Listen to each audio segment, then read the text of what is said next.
శరదిందు వికాస మందహాసం స్ఫురదిందీవర లోచనాభిరామాం అరవింద సమాన సుందరాస్యాం అరవిందాసన సుందరీం ఉపాసి. వాల్మీకి మహర్షికి మనం నమస్కరించుకొని సుందరకాండ పారాయణ ఏ విధంగా చేయాలో ఆ విధంగా ఈ రోజు మొదలుకొని హనుమత్ జయంతి దాకా సుందరకాండ కథ పారాయణ చేసుకుంటే చాలా మంచిదే. కానీ పారాయణ స్వయంగా చేసుకోలేనటువంటి వారు, ఎవరైనా యోగ్యులైనటువంటి వారు రసవత్తరంగా సుందరకాండ కథ చెప్తుంటే విన్నప్పటికీ పారాయణ చేసిన ఫలితమే. ఏ కోరికతో మీరు వింటారో ఆ కోరిక నెరవేరడంలో ఎటువంటి సందేహం లేదు. అందులో ఈశ్వరుని యొక్క సన్నిధిలో మరి సాక్షాత్తు రుద్రాంశ సంభూతుడైన ఆంజనేయ స్వామి అనుగ్రహం పొందడానికి ఇంతకంటే సులభమైన మార్గం ఏముండదు. అయితే దీని కలికాలం చాలా మంది సద్వినియోగం చేసుకోవడానికి వెనకాడుతూ ఉంటారు. చాలు స్వామి యొక్క కటాక్షం కలుగుతున్నారు కదా, ముందు అటువంటి ఆ వాల్మీకి మహర్షికి నమస్కరించుకొని సుందరకాండలో ప్రవేశిద్దాం. పూజంతం రామ రామేతి మధురము మధురాక్షరము ఆరుహ్య కవితా శాఖం వందే వాల్మీకి కోకిలం. వాల్మీకి అనేటువంటి కోకిల మృదు మధురంగా గానం చేస్తుంటే అటువంటి ఆ రామాయణ కథ మనందరికీ కూడా కుటుంబ వృద్ధిని కలిగించేటువంటిది, సకల సంపదలు కలిగించేటువంటిది. అందుకని వాల్మీకి గిరి సంభూత రామ సాగర గామిని శ్రీమద్ రామాయణి గంగా పునాతి భువనత్రయం, మూడు లోకాలని కూడా పవిత్రం చేసేటువంటి అద్భుతమైన గ్రంథము శ్రీమద్ రామాయణం అన్నారు. అటువంటి రామాయణాన్ని పారాయణ చేసుకునే ముందు కొన్ని శ్లోకాలు చదవమన్నారండి. మీరందరూ కూడా ప్రారంభం నుంచి రేపటి నుంచి విడువకుండా సమయపాలన చేద్దాం.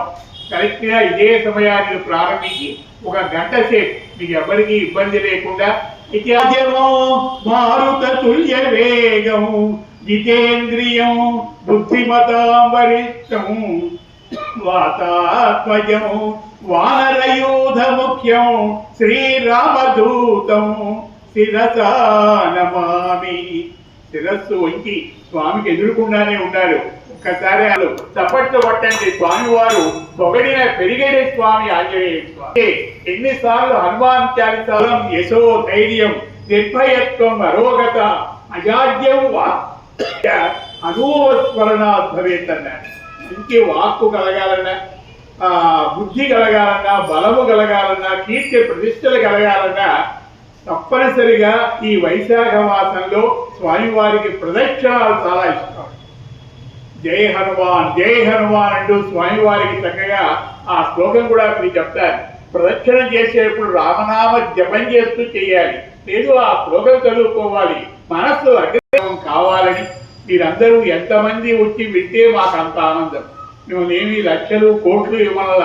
శ్రవణం కీర్తనం విష్ణుస్మరణం, భగవంతుడి కథ వినండి, దానివల్ల ఎన్నో ఫలితాలు కలుగుతాయని చెప్పన్నారు.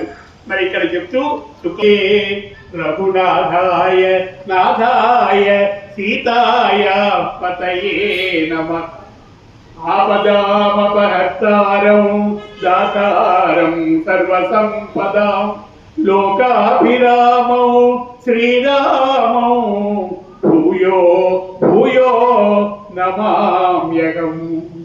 భూయో భూయో నమామ్యహం అంటే మాటి మాటికి నీకు నమస్కారం చేస్తాను. రామచంద్రమూర్తి యొక్క అనుగ్రహం ఉంటే సర్వము సకల దేవతల యొక్క అనుగ్రహం కలిగినట్లే. ఇందులో రామదూత ఆ హనుమ, ఆయన యొక్క అద్భుతమైనటువంటి చరిత్ర రామాయణంలో మరి బాలకాండంతా కూడా రాముని యొక్క కళ్యాణ గాథ ఉంటుంది. అసలు సీతారామ కళ్యాణం జరిగింది ఎప్పుడుట?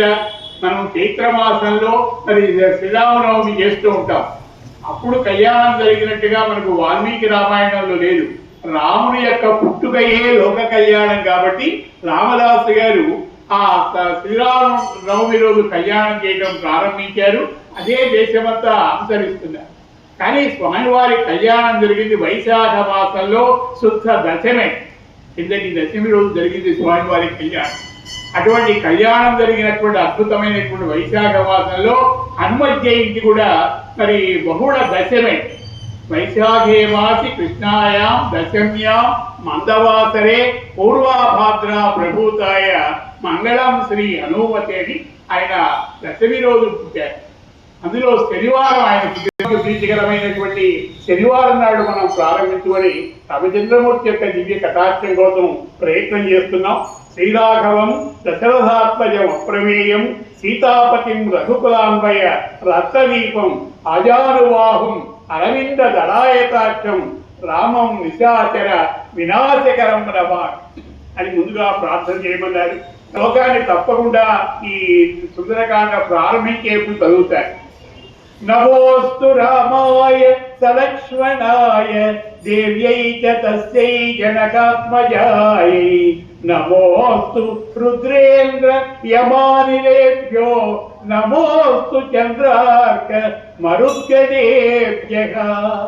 అంటే రాముడికి నమస్కారం, సలక్ష్మణాయ లక్ష్మణస్వామితో కూడిన రాముడికి నమస్కారము, సీతమ్మకు నమస్కారము, తర్వాత వాయుదేవుడికి నమస్కారము, చంద్రుడికి నమస్కారము, అర్కుడు సూర్యుడికి నమస్కారము, మరుత్కరములకు నమస్కారం. ఇంతమందికి నమస్కారం పెట్టి సుందరకాండ ప్రారంభం చేయమని చెప్పున్నారు రామచంద్రమూర్తి. ఆ సకల ప్రజలు కూడా దేవతలందరూ కూడా ఆశ్చర్యపడిపోయినారు. మరి అనేక మంది బలశాలుడు ఎక్కలేనటువంటి శివధనస్సుని ఈ చిన్న పిల్లవాడు అపరీలగా ఎక్కాడు.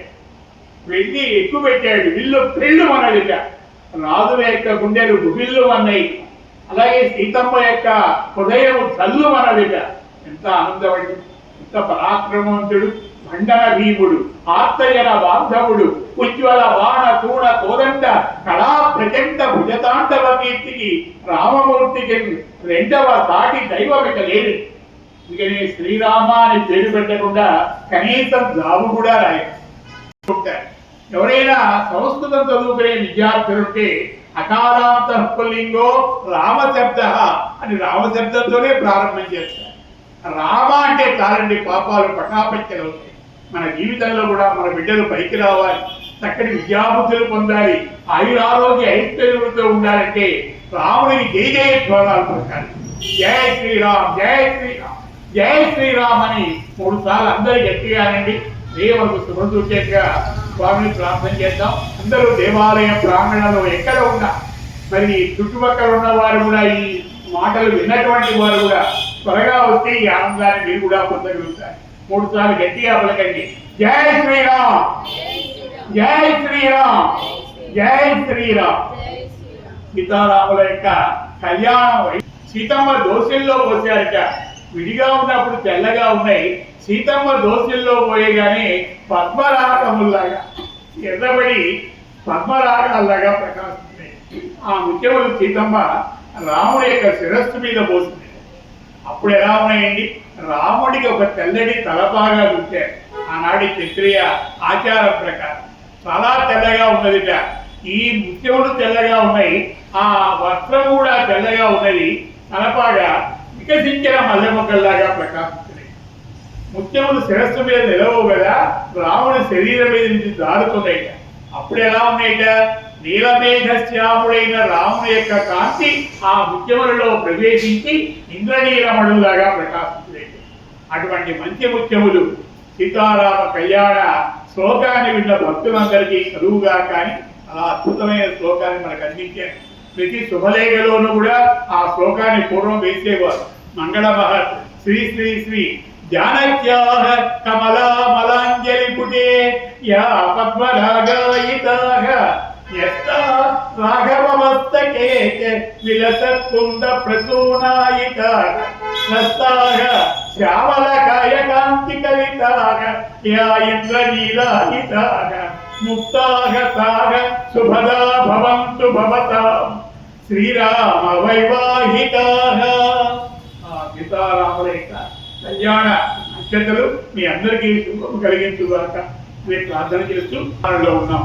మహాదేవ మహాదేవ మహాదేవ దయానిధి భవానేవ భువానేవ భవానేవ గతిర్మమ ప్రదోషే శివయేక పూజ్య అంట. ప్రదోష కాలంలో ఈశ్వరుడికి పూజ అంట.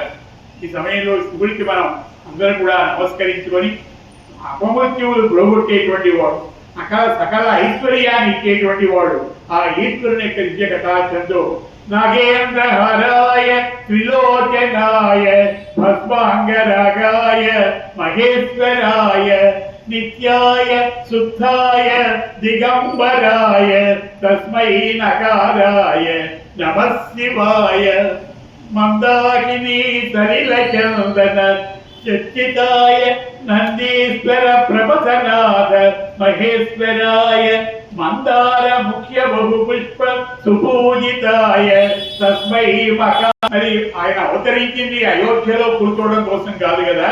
విశ్వామిత్ర మహర్షి మరి ఆ సీతా కళ్యాణం జరిపించిన తర్వాత కొంతకాలం ఆనందంగా ఉన్నారు, కానీ ఆ పట్టాభిషేకం భగ్నం అయిపోయింది, అడవుల పాలైనారు. ఆ అడవుల పాలైన సందర్భంలో మరి కథంతా మనకు తెలుసు. సీతా భగవతిని రావణాసుడు అపహరించుకొని వెళ్ళాడు, సుగ్రీవుడితో మైత్రి చేసుకున్నాడు. సుగ్రీవుడు వానరులందరినీ కూడా పిలిచి మీరందరూ కూడా వెళ్ళి ఎలా అయినా సీతమ్మను గట్టికి తీసుకుని రండి, ఎక్కడున్నదో గమనించండి అని వానరులందరినీ పంపించారు. పంపిస్తే అందరూ తలో వైపుకు వెళ్ళారు, కానీ ఆంజనేయ స్వామికి ప్రత్యేకంగా ముద్రిక ఇచ్చారు రామచంద్రం. రాముడికి తెలుసు ఆంజనేయ స్వామి ఈ కార్యం సాధిస్తాడు. వెంటనే ఆ ఉగ్రాన్ని తీసుకున్నాడు. ఆంజనేయ స్వామి బయలుదేరి వెళ్తాడు. సరిగ్గా అక్కడ సుందరకాండ ప్రారంభమవుతుంది. ఆ సుందరకాండకి ఎందుకు ఆ పేరు వచ్చింది?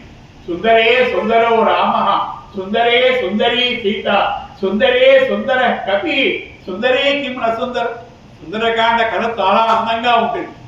రాముని యొక్క సౌందర్యం వర్ణించబడుతుంది, సీతమ్మ యొక్క సౌందర్యం వర్ణించబడుతుంది. ఇన్ని మంత్రం సుందరమైనటువంటి ఆంజనేయ స్వామి సుందరుడని ఎలా చెప్తారండి? ఆయన అందగాడా అంటే ఎందుకు అందగాడు కాదండి, మానసికమైనటువంటి మనస్సంతా కూడా రామమయం చేసుకున్నాడు. నిరంతరం కూడా రామనామంతో పులకించిపోయినాడు. అంతకంటే అందగాడు ఎవరుంటారు? అందుకనే సుందరకాండకి ఆ పేరు సార్థకమైందంట. అటువంటి సుందరకాండలో మొట్టమొదటి శ్లోకం తతో రావణమీతాయాః సీతాయాః శత్రుకర్షణః ఏచ పదమన్వేష్టం చారణః చవితేపతి. ఆంజనేయ స్వామి వారు లంకలోకి ఆ నూరామణ సముద్రాన్ని దాటడానికి ప్రయత్నం చేస్తున్నారు. సరిగ్గా అక్కడ సుందరకాండ ప్రారంభమవుతాయి. అందరూ ఒకసారి ఆ సుందర హనుమన్మూర్తికి నమస్కరించుకోండి.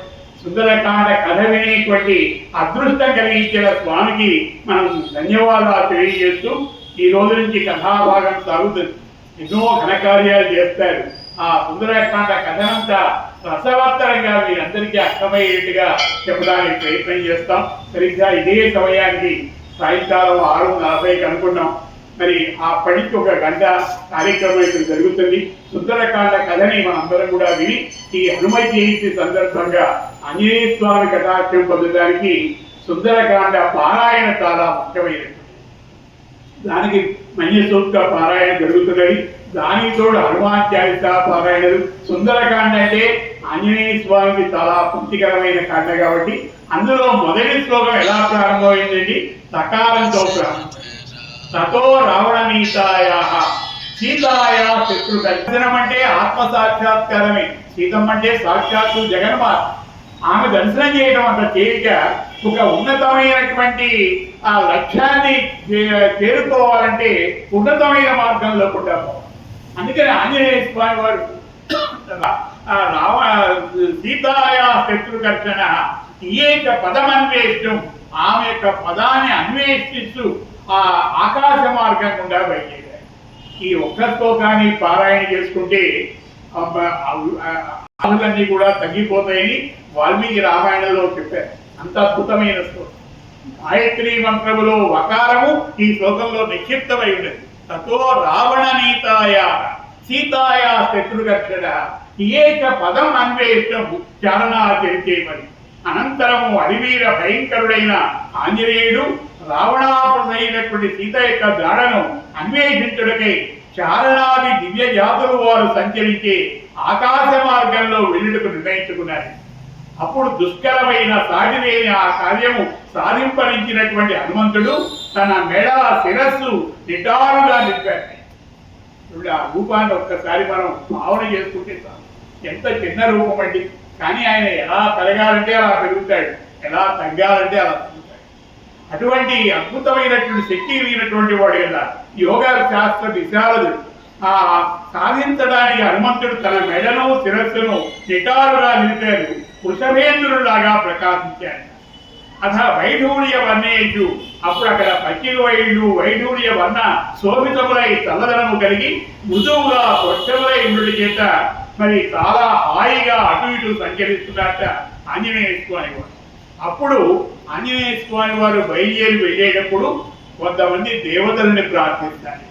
అంటే రామాయణం ఏం చెప్తున్నదంటే, నువ్వు కూడా ఏదైనా ఒక మంచి పని ప్రారంభించేటప్పుడు, ఏదైనా ఒక కార్యక్రమాన్ని శ్రీకారం చుట్టేటప్పుడు కొంతమంది పెద్దలకు నమస్కరించుకోవాలి, దేవతలకు నమస్కరించుకోవాలి, అప్పుడే ఆ కార్యం నెరవేరుతుంది.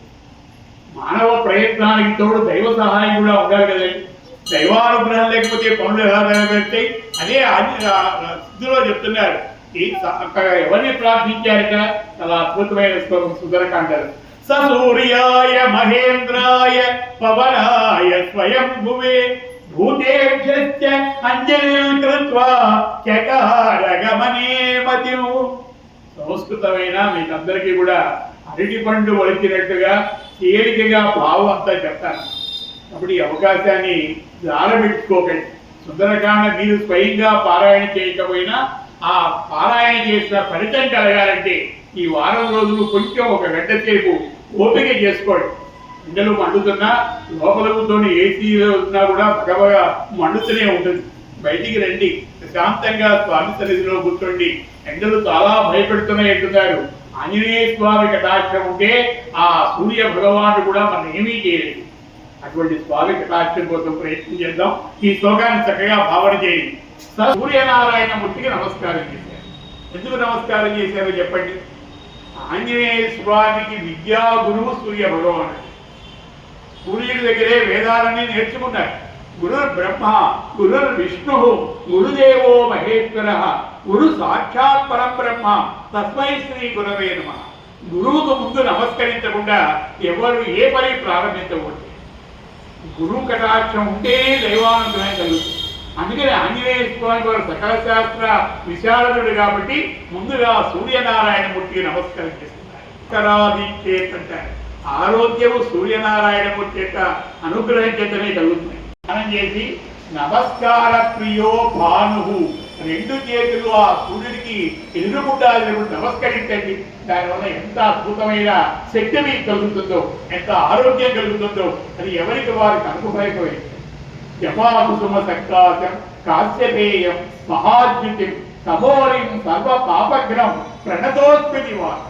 అటువంటి ఆరోగ్యం కూడా కావాలి. విద్యాగురు ఆయనకి ఇన్ని ఆలోచించాడు. సూర్యాయ తర్వాత ఇంద్రుడికి నమస్కారం చేశారు. మహేంద్ర